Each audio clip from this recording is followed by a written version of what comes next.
you knew Eleanor Roosevelt well.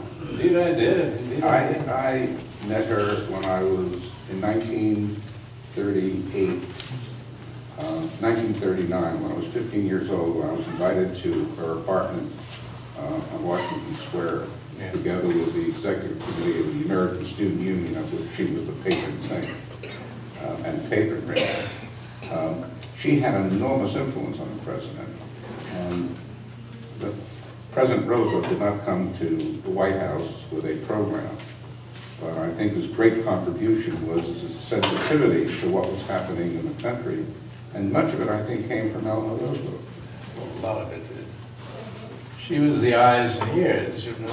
If something was wrong in the coal fields of West Virginia, there was Eleanor down and digging in the coal.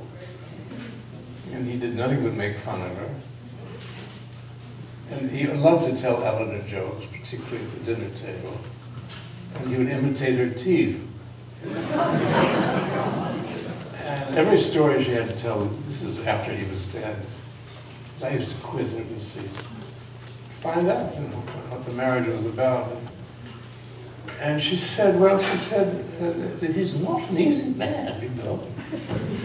And but most of our exchanges were at the table at the end of the day. And,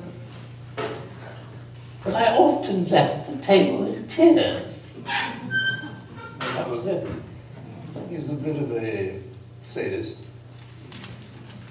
But that's how you get to be president, isn't it?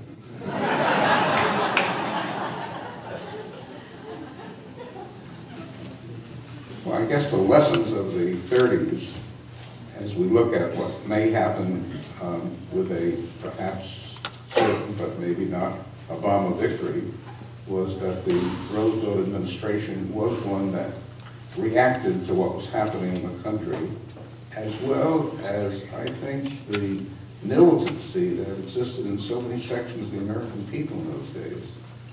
I remember the student movement, because I was young and part of that at that time. But I also remember, before Social Security was adopted, the demonstrations in New York and Union Square calling for pensions, because there were none, calling for unemployment insurance. You remember the Veterans of Future Wars? Yeah, I was a member of that. Yeah. Tom Briggs, who founded it, was my teacher, my English teacher at Exeter.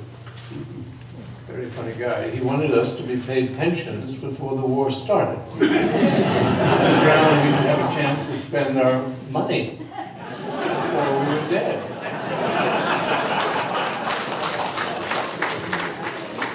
Well, we're coming to the end of our hour. Have you any words to tell an audience consisting of people interested in your views about the current election?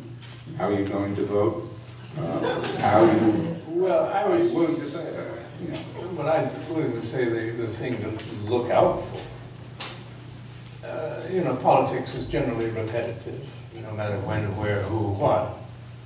The only thing that this Republican Party, and I don't think, to me, a Republican Party is Robert Alfonso Taft, a very noble conservative. And this thing is just a machine to steal money. And thank you, Vice President Thingamajig. No, I'd say the thing to look out for is they stole twice, 2000 and 2004. These are two well and truly stolen elections. As surely as we're seated here, they're going to try a third time. They can't stop it. It's the only thing they know that works. And I would keep an eye on them. I'd have as many watchers at the polling places as possible. As much checking as can be done without being, you know, shot by the troopers. I think that's the only way we can get a clean vote. Otherwise, it's God help us. Well, Gore, thank you very much. We very much appreciate it.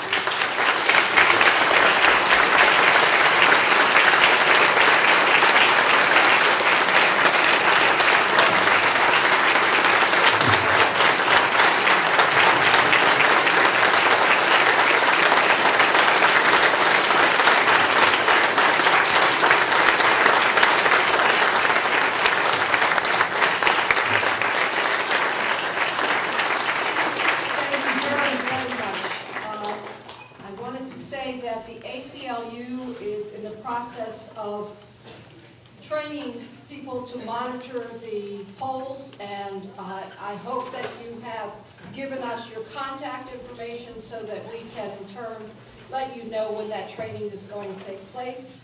The other thing I wanted to tell you is that there's voter registration information out there. If you have changed your address, please sign up again. And on the 11th of next month, we're going to have a discussion about the prosecution of George W. Bush, and please come. Please come. For war crimes. I'm sorry. For murder. I'm sorry. For murder.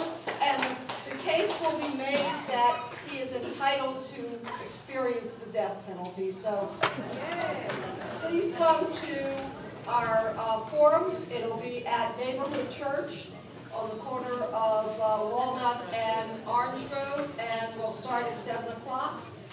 Books will be on sale, and speaking of books, we have books outside. Gore Vidal's essays are still on sale, and finally, the picture that I showed you earlier, if you could sign off and give a message to Chris, we'd appreciate it. Thank you, and see you next year.